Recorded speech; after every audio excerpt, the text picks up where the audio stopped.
nth derivative of g at x equals 0 is given by, so the nth derivative of g, evaluated at x equals 0, is equal to the square root of n plus 7 over n to the third for n is greater than or equal to 1.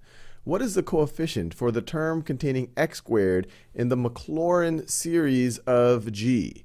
So let's just think about the Maclaurin series for g. So if I were to have my function g of x, the Maclaurin series, I could say approximately equal to, especially if I'm not going to list out all of the terms, is going to be equal to, well, it's going to be equal to g of 0 plus g prime of 0 times x plus g prime prime of 0 divided by, I could say 2 factorial, but that's just 2, times x squared. And that's about as far as we go, because we just have to think about what is the coefficient for the term containing x squared. I could, if they said what's the coefficient for the term containing x to the third, I would keep going. I'd go g prime, I would take the third derivative evaluated at 0 over 3 factorial. I could view this as a factorial too, but that just evaluates to 2. I could view this as 1 factorial. I could view this as 0 factorial, just so you see it's a consistent idea here. And I could, of course, keep on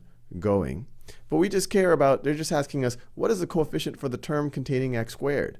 So they just want us to figure out this. What is this thing right over here? So to know that, we need to figure out what is the second derivative of g evaluated at x equals 0. Well, they tell us that over here. It's a little bit unconventional, where they give us a formula, a general formula for any derivative evaluated at x equals 0. But that's what they're telling us here. So in this case, the n isn't 0. The n is the derivative we're taking, and that's going to be our second derivative. So this is, so if I wanted to figure out g, if I am figuring out the second derivative, and I could write it like that, evaluated at 0, or I could write it like this, just so the notation is consistent. I could write it like that. The second derivative evaluated at x equals 0 is going to be equal to, well, our n is 2. So this is going to be the square root of 2 plus 7 over 2 to the third power.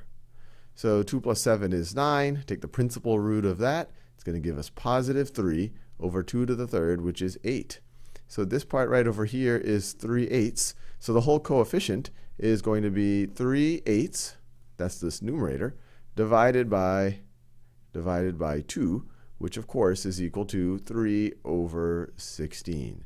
And we're done. They didn't want us to figure out a couple of terms of this, which we could call the Maclaurin polynomial, an nth degree Maclaurin polynomial. They didn't want us to find the entire, keep going with this series. They just wanted to find one coefficient right here, the coefficient on the second degree term, which we just figured out is 3/16.